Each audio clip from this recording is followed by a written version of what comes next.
Oh my goodness, I am so excited, so deeply excited to have my good friend Aamina Ahmad here today on the Podstack, the podcast Podstack, with this superb novel. Amina, you published this. My goodness, was this 2021? 2022 published. 2022. Okay.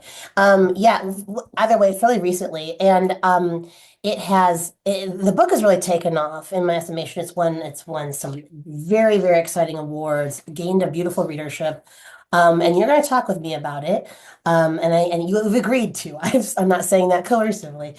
Let me introduce this book first and foremost, and then introduce you. This novel, Return of Faraz Ali, it's like it's to me it feels like this sort of elegant, beautifully imagined, almost like genre mashup. Well, that is like terribly psychologically realist, and has this kind of just like brilliantly attuned, socially attuned, almost like Dickensian level of detailed observation at work. The book is about well, it's set in the Mahalla in Pakistan, which is kind of like the red light district. And it concerns the sort of multiple stories. We focalized on Faraz Ali, who's he's returning to the red light district. I won't say how or why just yet, but he's returning as the inspector to investigate a crime. He's been sent there. It's a horrible crime. And we learn about his story and how he's connected to this place. We learn about his sister's story, and how she's connected to the film industry in Pakistan. We learn about Faraz's father, Wajid, and his experience in a POW camp in World War II. And we like, as you know, as we're kind of exploring class and gender and nationality, right? We're also getting this like incredible, just I mean, I would call it virtuosic, sort of the tour of the history of Pakistan, really, from like pre-World War II, right? Up through kind of like the partition and the Indo-Pakistani War, which is, where uh, Faraz ends up having playing a role as well. And so the book is an achievement, and I wanna say not just what has come of this beautiful book, but what's happening for you in this world, my friend Amina, who I have known since 2013. 2013, yeah. My goodness, yeah. Well, let's be clear. Your fantastic book has won, excuse me, well, okay, it was a notable New York Times book pick for 2022, and it won the Art Seidenbaum Los Angeles Times First Book Prize, which I find books that I love always win that prize. Really? The Knicks won that prize. I love that book. The Writers Guild of Britain, Great Britain First Book Prize, and the Gordon Bowker The Volcano Prize. What's Yeah, I love that name. I love that name. What is why is it called the Volcano Prize, I Alvina? think it's a I think that's something to do with the person's that's the name of the related to them. But that prize was primarily for like storytelling that took place in an international context. Okay, cool. Oh, So that was fantastic. I liked that prize for that reason as well, that it was Yeah. about travel, it was about, migration and movement and that kind of thing. Oh yeah, I love that. Okay. Um, well, yeah, so this book cleaned up and deservedly so. And I mean, I think that that success, right, is that comet's tail is when we can follow. In 2026, you're going to have another book coming out from the same press, Riverhead, collection of your short stories. Ooh, I can't wait. You currently teach creative writing at the University of Minnesota. I'm sorry, I'm giving your bio kind of piecemeal. That's what's happening for you right now. But you, my friend, have you have a really, really awesome multidisciplinary kind of history with writing and storytelling. So we met in 2013, 2012, 2013, at the MFA program. We met in a writer's workshop, and then you had you were kind of had this whole career beforehand. You're coming out of a really successful TV writing career. With a number, of like sort of small independent film credits and television credits to your name. I know you're originally from the UK, so it makes perfect sense that the one of the major shows you worked on was EastEnders that had just been, I mean, a show that has an archive that's been running for so long. I'm so excited to talk to you, more about all of that. But that just, I mean, you've had a really exciting life, and so that's kind of a, one way to just introduce you. This is my friend Amina. She's got a lot going on. Follow her career because it's amazing. Thank you for being here, Amina. Thank you for having me. It's really nice and really nice to get to talk to you, Raf, about because you're such a great reader as well as writer. Um, Oh, well, I appreciate that. I mean, with a book like yours, right, and really the folks I invite on here, it's just I cannot help but read closely because it's such a gripping experience to read. Um, well, let me pose you this first kind of directional question. Do you want to dive sort of like deeper into the book itself? Or do you want to kind of talk a little bit more about like extra textual influences, right? Like the TV, the other stories and the other life experiences that could have informed this writing. yeah, maybe that's a good place to begin, actually, because I suppose those were there before the writing of the book. Yes, totally. Yeah, maybe that is a good place to begin. I mean, I I think I mean I wasn't planning to be a novelist. I think that's probably one of the things that is important in terms of my own trajectory. I Mhm. thought I was going to work in film. My mum is a writer, but she'd been mainly a playwright and she'd founded a theater company. So I was around production, very low budget production but always around it. And I had decided I wanted to work in television. So Mhm. I went off to do a master's in that after doing my undergrad, and started in radio drama. I mean, and also I think in Britain, especially, there's a really strong relationship between theater and TV. Uh, Playwrights often move across, but also even like early British storytelling was very kind of play-like. They had a kind of play for today kind of slot. Mhm. So, and kitchen sink drama, that kind of drama was really kind of part of British storytelling. Um, and I think all of those things were really influential in terms of particularly that foray into film. I mean, it's really interesting because I do think, oh yeah, it was pretty exciting to do those things, but often every career choice was pushed by a failure at something. So I was like, okay, that didn't work out. Try this. Relatable. Yeah. That didn't work Yeah. out. So with the TV stuff, so initially I thought I was going to be a director and I was so bad at it. I made a bunch of short films. I was just terrible as a director. I thought, okay, that's not happening. I'm going to try and I kind of got a job in scripts. And for many months, all I did, first I was working in radio as a script kind of assistant script editor, which meant I was reading, and then I moved into TV and I would just go in and read scripts all day long and write reports on them. So I was becoming very attuned to structure by doing that. And very attuned to like, that medium of film and television and visual storytelling. And then eventually started working on the shows. And there kind of comes a point for many script editors where it's like either you're going to become a producer or you're going to become a writer. And I think I had realized I really wanted to write. I was doing a lot of work with new writers and training them to write for shows or finding them for the shows. Um, and in production, you're always in this crisis mode of trying to, figure things out that have to be shot like tomorrow. So you're always working at that pace. And I think I was also aging out of that ability to work at that pace. I could feel it happening, just too tired. I think when you're 25, you can do a 16-hour day. And it was just, I was like, actually, I don't think I can do this. And I started writing and I felt, and we've talked about this, but I sort of thought, oh, the careers of the screenwriters that I'm interested in, because I wanted to write scripts, had been playwrights. So I was like, okay, let me try writing a play.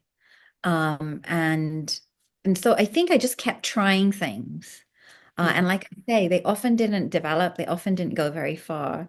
And I think it was somewhere after I'd had my son, that my husband said to me, I don't know why you don't write a novel. I think you'd really like it, in a way. And I had been like, novels? Who reads novels?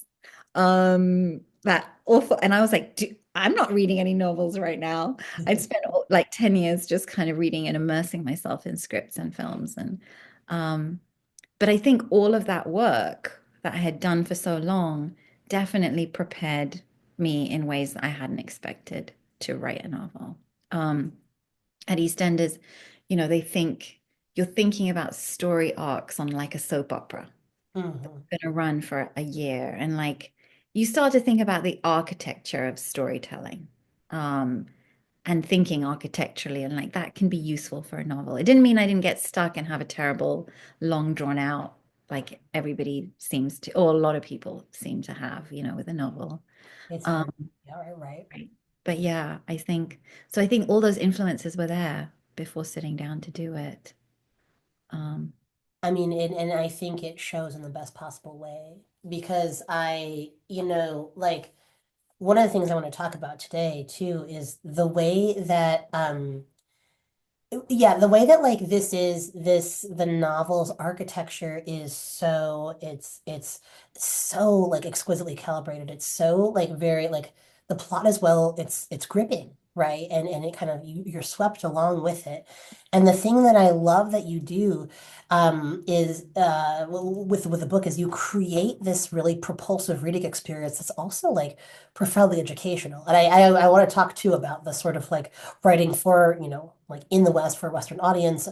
Um, but right now I really want to focus on the way this book kind of almost like it interrogates, it explodes, and restitches together, it synthesizes these really kind of like well-worn genre tropes that are just like fresh as heck in this book. That I personally love. This is something that I really like to engage in, or seek to engage in my own writing as well. And I love to, find writers who are doing this with such innovation, like you are.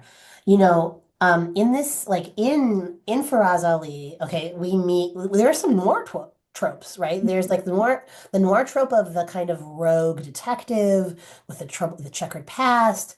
There's the, prostitute or sex worker with the heart of gold, right?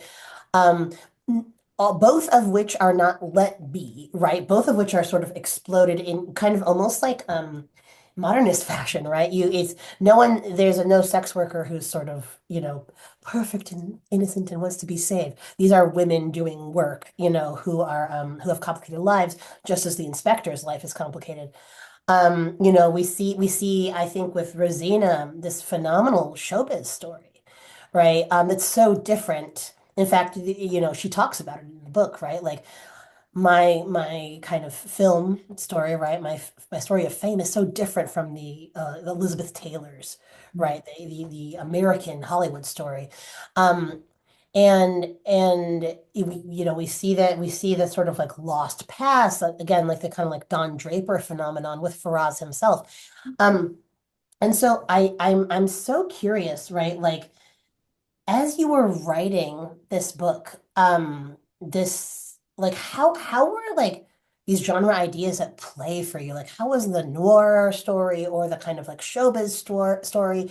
How are they like were they on your mind? How are you kind of like riffing on these things or do they kind of just show up? I'm really curious about what role genre and tropes play for you. right. That's a really interesting question. I think genre was very much on my mind. I mean, I consider myself to be a kind of genre reader. Um, and actually, I think my view of literary fiction is like, oh, it's just another genre. Like Same, yeah. yeah. So Yes. rather than thinking like, I mean, I think sort of fell in love with noir at college. I think that was when I actually kind of first started reading it, and it was on a college course, and I was like, we're allowed to read stuff that's like this um, in literature, capital L, and I came across Chandler and Hammett, and Mm. then started reading kind of Patricia Highsmith, but Uh, also Walter Mosley, and the V.I. Warshawski novel, and I was like, oh, there's a whole world of these detectives, and these kind of these tropes and these figures to think about. And when I started writing this, because actually Faraz Ali began as a short story, which I kept workshopping. oh. And I thought it was just going to be a short story. And I Yeah. just really wanted to write a noir short story. Mhm. And that was kind of, but it very consciously a noir. And I had thought Lahore is a great city for a noir. And I loved the location of the old city, which, is this it's ancient, but it's also very labyrinthine and very maze-like. Yeah. Um, and Lahore has, like all cities do, it has those kind of underworlds, but also like a facade of respectability. And it's a super, Pakistani society is very like very socially stratified and very hierarchical. And what interested me about those noir stories was the way the detective moved through all of those. Mhm. The detective can go into the mansion, like in kind of the opening of The Big Sleep, but they can also be on the mean streets of LA. And I was like, Lahore has some mean streets, and I want to tell that kind of story here. Mhm. So very much so. It was, and the things that I love about noir are those kind of twisty, turny plots. Mhm. But the atmosphere and the sense, of mystery and jeopardy that you get in those stories. Yeah. Um, so I was definitely thinking a lot about genre. Some of that is also down to like I mean, I grew up in a house with books, but I also grew up watching a lot of TV. So, and which was everything from like West because of my dad. So everything from Westerns to war films to Agatha Christie's. And I think I like the way genre creates a sense of accessibility for people with a story. Um, and it kind of leads you like into the story, Totally. you know. I think what I did find though, once it became a novel as well, um, was that there were certain things that I didn't want to do that were kind of the rules of the genre. Like, Yeah.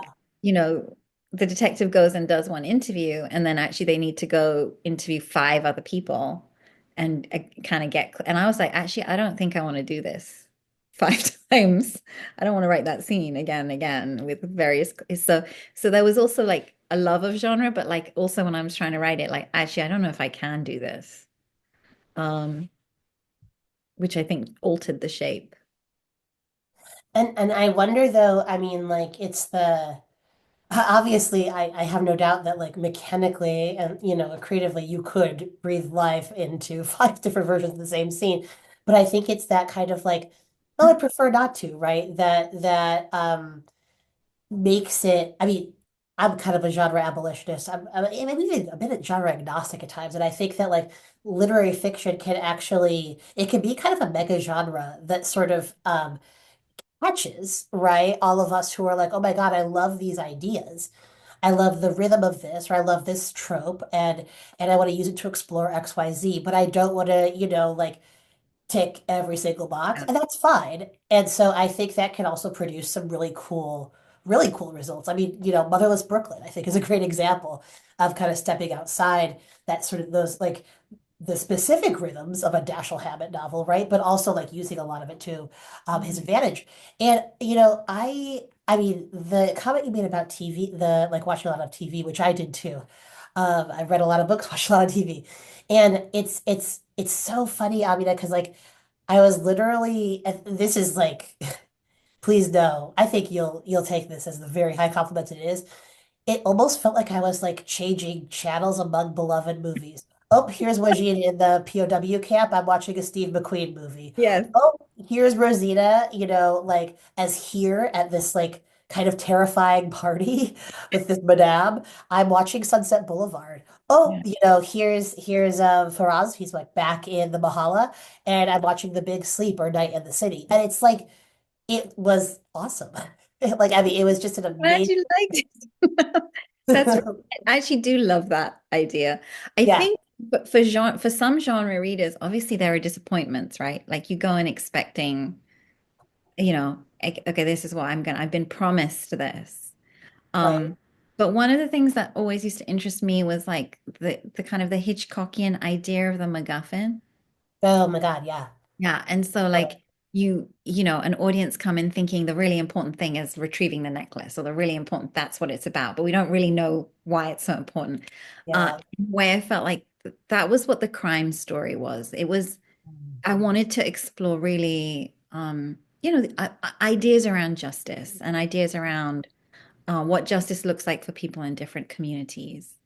And so it could, in many ways, there was no way for it to follow the track of the usual noir, right? Which was, there is no order going to be restored in this world, and nothing is going to get solved, and no one is going to be held to account because that's what's real in this world. So it's maybe started out as a procedural, but because this is Pakistan and because this is not how things are done, it becomes a kind of anti-procedural. Yeah, But God, I you know, love, you're right. Yeah. so The like procedural, yeah. but I think because of that, it can also be for certain genre readers can be a disappointing experience, right? Like I love that you see it as a kind of mashup, which is what I think it was, Mhm. what I was hoping to do. Um, but yeah. I mean, and actually this idea of the anti-procedural, right? It kind of it ties into the next question I want to ask, which is about the Mahala as the sort of nerve center of this book. Um, the like having a lot of having basically a lot of the drama take place in this red light district, and like a lot of characters have history with it and dynamics with it. I know Kanjari is a is that a Punjabi term for like kind of like a homeless tribe of people, or what is it called? Yeah, I mean its origins were that it was the name of a particular tribe of people. And Yeah. as far as I can go back in terms of really like many hundreds of years, originally they were toy makers, was what I had sort of Okay. like crafts people, but that Okay. altered and changed. Uh I mean I think the things that the reason for talking about the Kanjar community as well was because in Pakistan Pakistan, because of the Islamic notion of equality, like there is supposed to be no space for caste in Hmm. society. However, it is there. It is ever present. And it's something that we just often don't talk about very directly. But it's very much alive and kicking as a way of kind of demarcating communities and deciding who's respectable, who's not respectable. And this community, um, basically, I mean, essentially, their history has evolved and changed Hmm. over many hundreds of years from being entertainers at court, um, who were performers, and yes, sex work was there, but has now been kind of reduced to really primarily sex work. Right. And yeah, so that's kind of that legacy, right? Yeah. Characters will at various points. Um, we talk about the Kanjari women who could, who were descended from courtesans, and they can dance, they can recite ghazals, and they can do this and this. And Mm. even Firdaus as a young woman, she's kind of portrayed as someone who's more in touch maybe with that, with the like the artistry or the wiles, right? But the Mahala that you show us is gritty as heck. It is trafficked girls, it is intense violence, it is ruthless pimps. And the kind of the justice system that you show us, right, is the justice system, like, it's a version of what we're kind of accustomed to seeing, right, in I think grittier noirs or procedurals. It's something that runs on bribes and cover-ups, right? It is whose interest belongs here and with whom. And I think that to my mind, right, the Mahala is the perfect place to set the bulk of this novel if you want to talk about class and gender, like in Pakistan, like society, the way that you do it, especially, it's brilliant because you have men who will vi powerful, rich men who will visit this place because of desire. You have women and men who are born into, right, this kind of unstated lower caste. Um, and so yeah, you've already spoken, I think to this in a really interesting way, but I guess that maybe the follow-up question I'd ask is like, as you were kind of, researching and exploring this and kind of diving into the Mahala, and like also criminal justice system, um, in the Pakistan of like the, 60s and 70s. What did you uncover? Like, how did you find that, How did you sort of like feel your way into this setting to tell this story?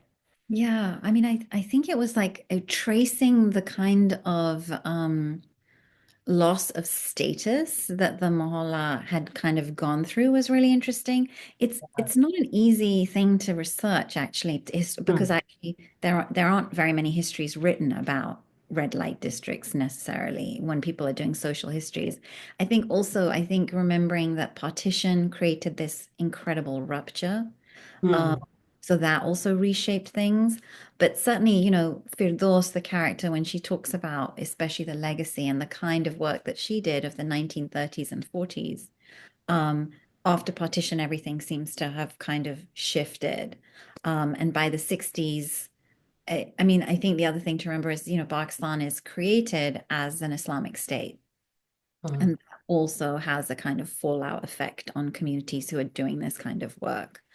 And I think the first raids, big raids, start happening in the 60s of the Mohalla, where, and then by the 80s, when Islamization has taken place, there are all kinds of new rules for the community and for the red light district, which is like it can only operate within these certain hours. And so it basically the state has increasingly encroached Hmm. how the place works, how people work within this place, and what the parameters are for their working lives.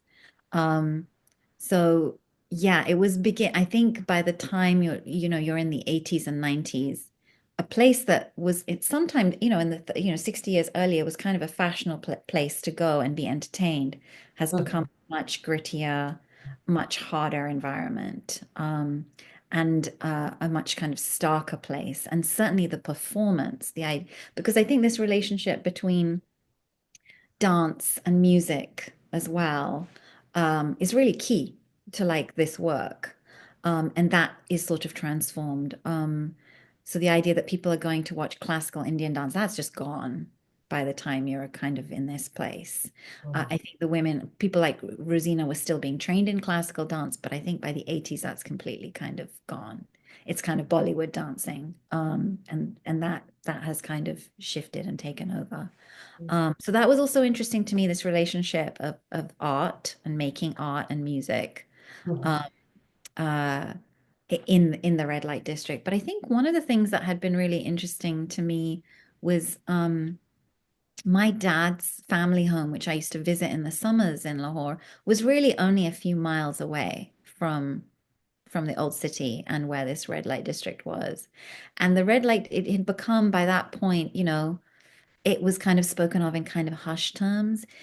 I use the name Shahi Mohalla for the red light district, but it actually has several names, and one of them is Hira Mandi, which Hmm. means the diamond market. And I would hear all kinds of reasons for why it was called the diamond market. Oh, it's because of the women who worked there, or it was named after a particular noble called Hira who'd lived there. So there were so many stories about the Mohalla. Hmm. Um, and it was such a difficult place to kind of get a handle on because people don't talk about it there is less history written about it. I had to piece together what I could, Hmm. um, from family or from things that they'd heard, and kind of more from oral history than from written histories.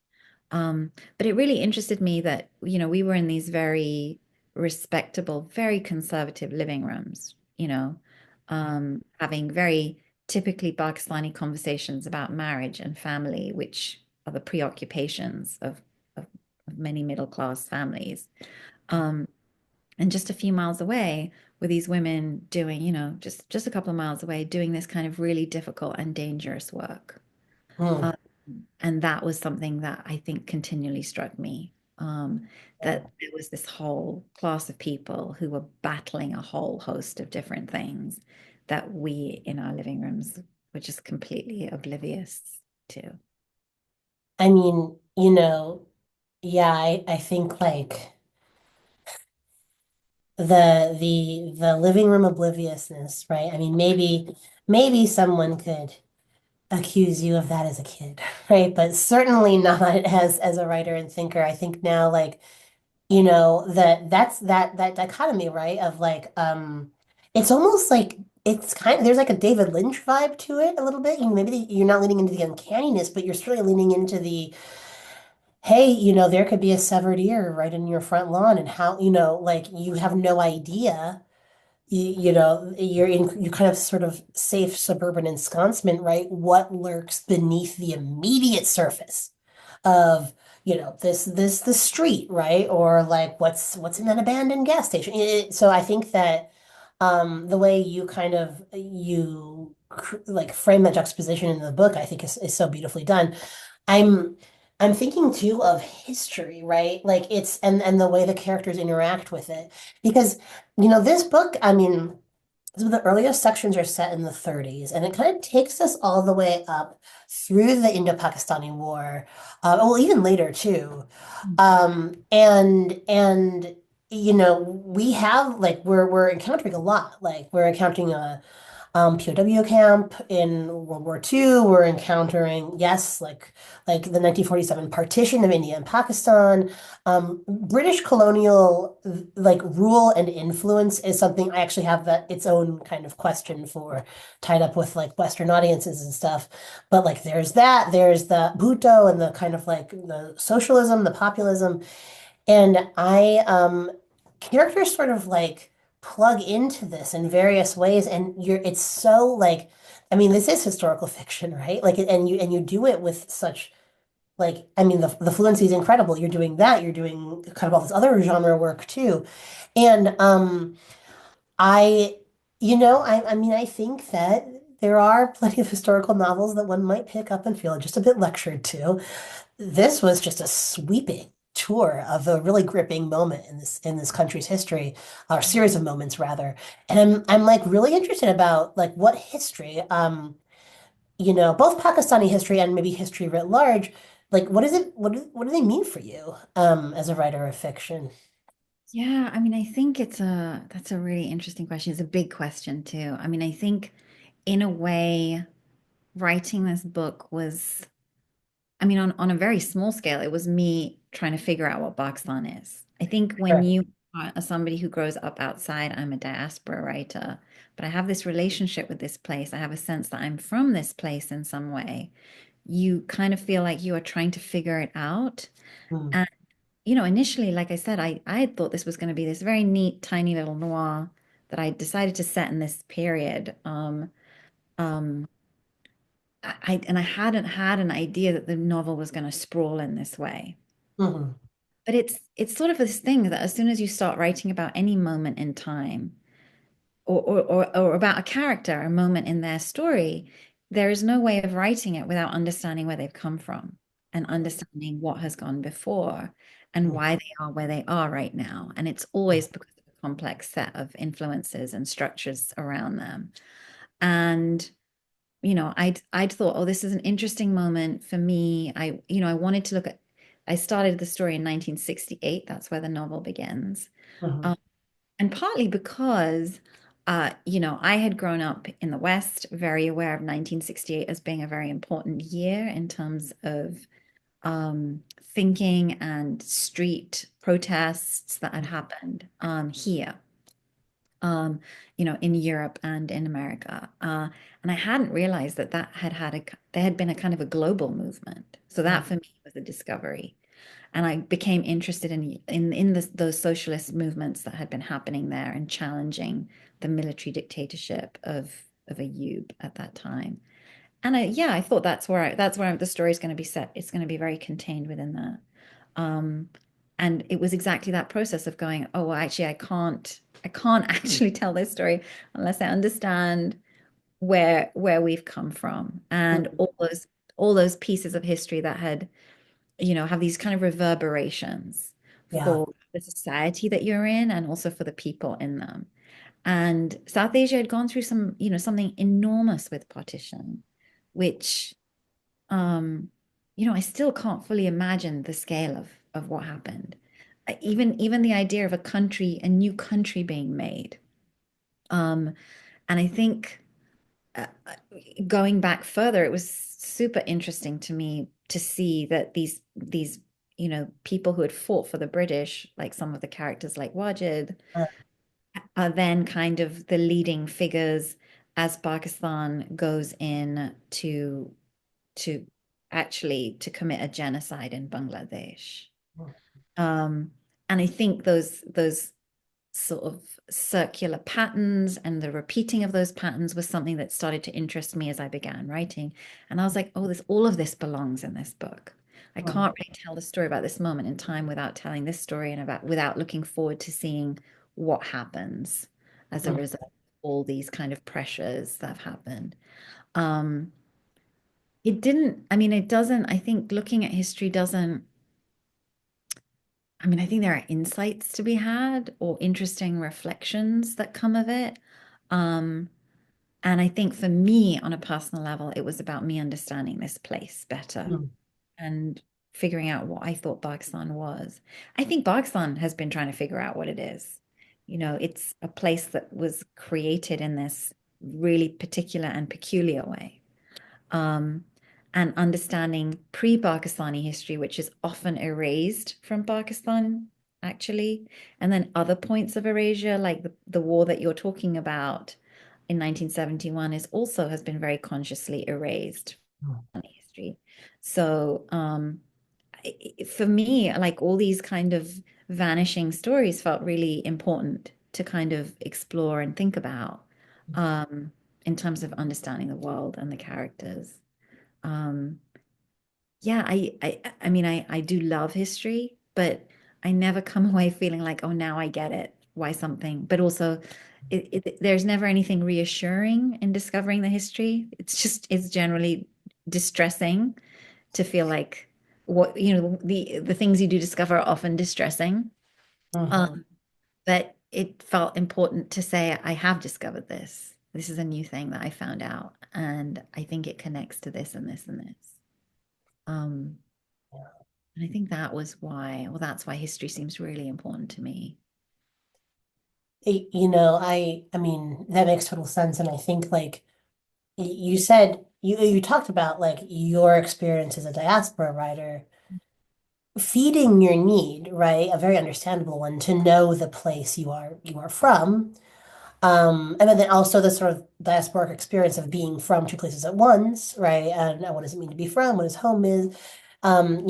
This is something that I think, obviously a lot of, like diasporic creatives, just people in general, grapple with.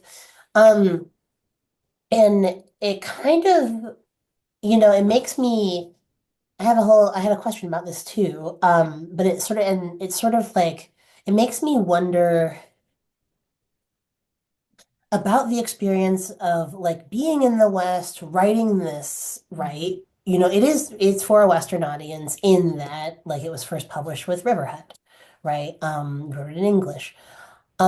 But so like that's one kind of like sort of like refractory experience almost, right? And then there's this other, I think, bigger question that kind of comes up that's tied in that like I love how we get introduced to the concept of a Wajid's story of being England returned, right? And then they kind of are playing on the like, oh, you'll be in, India returned. This sort of idea of a kind of um, upper caste affiliation with the United Kingdom and that kind of colonial relationship and the Raj, the sort of that whole culture. And I mean, my kind of small experience of living in Jaipur for how many months, even that little snippet, I was like, man, I can anticipate the cough. I'm so sorry. I'm getting over this silly cold. I can kind of anticipate when I'm going into a conversation who is going to want to have PG tips and talk about, like the glory his glory days at Eton or Oxford, right? Um, and who may feel differently. And so I'm kind of that's kind of what's like in my head right now, right? Like the diasporic relationship and also the kind of the colonial dynamic and it plays out in such fascinating ways to your characters. I'm so curious sort of like to hear you on these topics, how it's played out for you and how you grappled with it in the book. Yeah, I think really interesting question.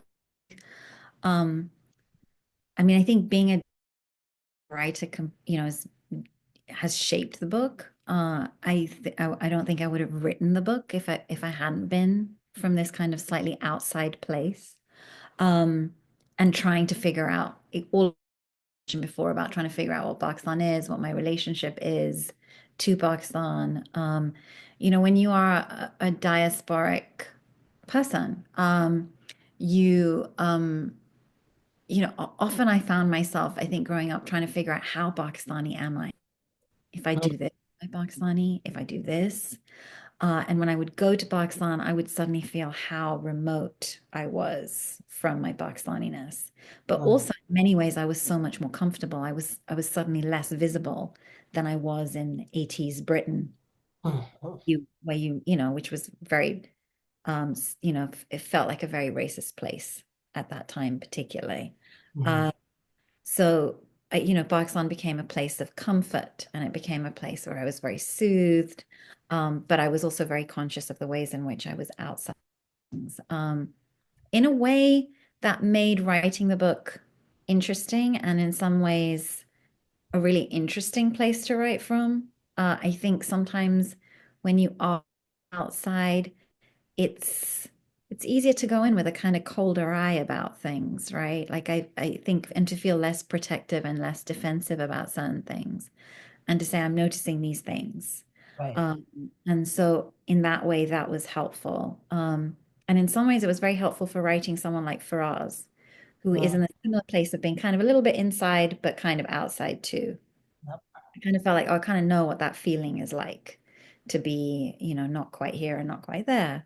Um, but there are many things that are very challenging about being a diasporic writer, which are to do with, am I getting this right? Do I have the authority ability to write about this world? Mhm. Um, will I even know if I'm getting it wrong? Mhm. I think luckily I had enough people reading around me and to allay some of those fears, but you are conscious of that. And writing for the West as well, I'm writing in English. The book did come out later in South Asia, but the number of people who read in English is tiny. So I was primarily writing for a Western audience, or I was Mhm. aware that's where the book was going to live its life. Um, and was also very conscious of both the often hostile, racist, and Islamophobic readings of South Asia and of Pakistan in particular. Um, and so those things were all that you're kind of thinking about as you're writing. And of Mhm. course, I mean, I think what you're referring to, that history of colonialism and something that I think I was trying to do with Wajid's character, which was like, and a character I kind of grew up around was the colonized mind. So the person who is now independent and free and living in their own country, and yet still those vestiges of colonialism are like so deeply embedded in the psyche of people that they're really hard to shed. Um, and they can come up as kind of affectionate, like nostalgic things, but they can also come up in like lots of really complicated feelings, around the self and self-loathing, and um, so all of that was kind of there too, and I was kind of conscious of that. Um, in many ways, I think South Asia has also tried very hard to be like post-partition, like the Raj happened. We are in a new place. And I think one of the things that I wanted to explore with both the characters and also with the diaspora, because I'm in England, I grew up in England because of the British. So, like the tentacles of empire and of colonialism haven't gone anywhere. I'm a diaspora writer because of that. Mhm. And as much as South Asian history might, or certain communities in South Asia might like to kind of erase that old, like we're in a new place. We're not going to think about the Raj as much or what the impact of colonialism was. Um, it's everywhere and it's not gone. I'm not sure if I've answered that question. I went all over the place. Oh no, yeah, I feel that was very much answered. Yeah. And especially right, like maybe this ties into the book's just very kind of eagle-eyed view of history, right? It's like it's almost as if we're sort of being like served up this really compelling and beautifully observed chronology as opposed to a anything that's kind of like, you know, attempting to, how shall I put it, take aside, redefine history, right? There's a time and place for the protest novel, but that's not what this is, right? And if your book is, it could be said to be protesting anything, right? It's the kind of the degradation of one's humanity. Mm. Right? You make I think, a very compelling case in every single chapter for every single character to be regarded as fully human, even when they make brutal choices or, are coerced to do so. It's kind of like we're finding out their stories, right? And that's, I know, I like, you find out the details of history and it's not soothing, but there's almost this sort of like lock and key effect, right? Where it's like, oh, like the final puzzle piece, right? And there's an understanding, at least that happens for me, that actually is feels kind of soothing. And I almost feel like an elation of like, wow, like I see the bigger picture. And I think your book does that so beautifully. Um, I haven't forgotten. I would definitely want you to read the excerpt. You'll actually take us out with that as opposed to bringing us in because I got all long-winded on your intro. But before you do that, Amina, I know that the book has been optioned. We can't say any more about that. But say that, okay, say that like it's, in some kind of hypothetical scenario, the option included the ability for you to be showrunner, creative director, the auteur, right, who turns your own work into the cinematic masterpiece it's meant to be. Because this book is already so cinematically written. Um, what would ideally, like, how would you like that to turn out? Like, what would the style be? Who would be in it? I'm curious to hear. That's a great question. Who would be in it? I think, I think if there were, the one thing that I feel is really important is, like we just talked about, it was a book written in English, Yeah. um, for English speaking audiences. And actually, the thing that I would want most of all is for it to be in Urdu and Punjabi. And like, actually, that would be the most important aspect. I think as soon as the story is conceived or imagined in that way, it becomes a different kind of story. Absolutely. Um, and I think a story that understood like when Faraz is speaking Urdu and to whom, and Mhm. when Faraz is speaking Punjabi and to whom. Mhm. Um, and so that we would have a clear understanding of both those hierarchies around language, um, and which would give you a kind of greater insight into the hierarchies of Pakistani society and how the state operates. Um, I think that would be the most important thing. In terms of what it's like, I'm kind of glad to not be in charge. Actually, there's something, exciting about the idea of I think every time you put a piece of work out into the world, right, it's an invitation to other people. Um, when you're writing, it's just you trying to do your thing. Um, Mhm. that gesture of like, hey, this is what I did, does feel like I'm asking people to sort of collaborate, with me.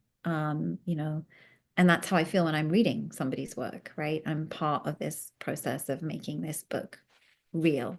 Um, and so I think actually, yeah, I'd be kind of interested to see what your writer might do if they made it theirs, truly made it theirs, Mhm. making a new piece of work out of it. Yeah. And so I feel curious about that, rather than kind of, and I think some of this is partly also because, when you've moved on and you feel like a work is a different bit of you. Oh, yes. Yeah. Yeah. I I know think that I well. think maybe closer to the time I would have felt much more protective. Like this is the way I want it. This is the thing that I wanted to do. I think it's interesting thinking about television and film because I think as a film it would be very different, uh, Mm. relative to television. Mm. I would be saying if I'd be saying if I was show running, is there enough story? It seems like there's a lot of story, but I'm not sure there is enough story. I'd be like, you're gonna have to put in more story.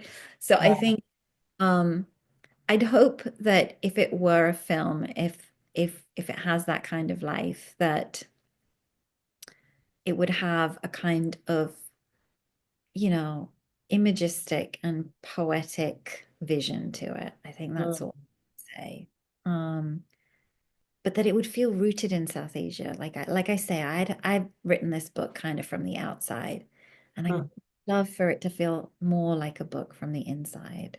And I'm probably not the person who can do that, but maybe another writer can. I love the idea of like a painterly, imagistic South Asian noir, like a poetic noir. Oh, yeah, that's like that would fit this perfectly. That's so cool. Um, well, on that note, actually, how about you read a little selection to us from this beauty? I'm very Uh, I'll excited. go ahead. I'm going to just read you the prologue, Perfect. which might be a good way in and an out for us. Lahore, February 1943. It was said, or so he had been told, Fatma, beloved daughter of the Prophet, had not felt the heat of the fire as she stirred a pot of simmering halwa with her hand. She didn't feel the burning sugar climbing her arm, darkening to the color of her skin. Such was her grief. He didn't know the rest of the story. No one had remembered to tell him what sorrow had made Fatima more powerful than the fire, but he thought of her when his mother held up her hand to stop the men who came for him. She pushed him through the doorway behind her and called up to his sister, who knew exactly what to do. Rosina pulled him up the steep staircase to the roof. Then she let go of his hand to jump across the narrow gap between their roof and their neighbors. The terraces stretched behind her into the distance. She turned to him. Jump, jump, she said. How many times had he watched his sister and her friends hop from roof to roof till they disappeared? He wasn't sure he could do it. He was only 5 years old. Rosina made it look so easy, but he struggled to keep up with her. She was stronger, faster, always faster than him. Don't look down, just step across, she said. She held out her hand. Down below, he heard his mother screeching. A crowd of women had gathered around her. Others leaned over their balconies. They yelled at the men to leave her alone. They called out to God because God sees everything, and there had to come a time, his mother always said, that God would give you what you needed if you just kept asking. Voices rose around him. Others fell away. God hears you, sister. God hears you. His mother looked up. She was searching for him. The strangers looked up too. He heard them push open the door below. Jump, jump, Rosina said. Go on, Baba, go on, a voice called from a terrace somewhere. The terraces, the balconies were dotted with people now. The women had abandoned their washing, the boys their kites, the girls climbed onto the charpoys for a better view. Some stared, but mostly they shouted, their hands beckoning to him. Jump, jump, they're coming. Their voices were sharp in the cold air. Rosina held out her hand. Faraz, now, now. And he thought of the amulets that decorated the whole of the mohalla, its walls and shops and doorways, delicate silver hands, Fatima's hand, a hand that feared nothing, not even fire. Take it, Rosina said. And so he did. The boys whistled and the women praised God, their fingers pointing to the sky as Rosina dragged him from roof to roof. Who had come for him could do nothing but watch, because the whole of the mohalla had come out to protect him, and nothing was bigger than the mohalla. Mm. Oh, I love that. Nothing was bigger than the hall. Oh, this is it's so entrancing. I'm so excited for just everyone who watches this. Please get a copy of this book and read it. I actually one last thing. I was lying when I said that was the last thing we were going to do. One final thing, Amina, because I feel like a lot of your screenwriting class is going to be watching this. Um, they very lovingly signed up for the Substack. So, do you have any advice to younger writers just starting out, whether they be novelists or screenwriters or something else? I think that the viewers of this Podstack would love to hear from you on how to get started. I think, yeah, I mean, it's funny enough, think I was having a conversation with another writer where we were talking about what was the best advice we had. Yeah. And it was really interesting. Sometimes the we thought was the best, we now think was the worst advice I um but so I hesitate somewhat, but I will say that one thing that I found, both from whether it's having something or whether it's a book being published, that often as as a young writer, that's your focus, right? It's the end point. I have to Mhm. get to that. And I think many times I thought when I was making something that once I got to that place, everything would be great. Yeah. I thought, I thought it will be a panacea for all the things in my life. It will fix various losses and failures and and of course it doesn't. It can be great, but That'd be I so cool. yeah, I think being focused on that, Mm. um, I suppose I would say, I know that looks like it's going to be the good bit. That looks like that place you're heading, but actually it's not the good bit. Bit before is the good bit. Mm. Bit with you That's- on your own, trying to do it, failing, suffering, having great writing days where you're like, oh, I got today, something worked today. That's actually the best bit. And mm. that is better for you. It's better for your writing. And I think finding ways to find joy in that process, even when it's really hard. Um, and taking risks and trying things and experimenting in that safe place of not thinking, hey, Mm. but here, me, this bit is the bit that matters. I think that's what I feel now after all these years. Mm. I love that. I second that advice. It's the idea that like, did you know you're actually living the dream right now? You know? Don't postpone living the dream because you're doing it. Yeah, phenomenal advice. Thank you so much, Amina. This was a wonderful conversation. I'm gonna pause or rather stop the recording, but it's just such a delight to have you on here. And as I said, everyone grab this book and also please check out Amina's upcoming short story collection out 2026 from Rick. 2020, summer 2026, hopefully. Thank you. Amazing. Thank you So for having me. thank you for being here.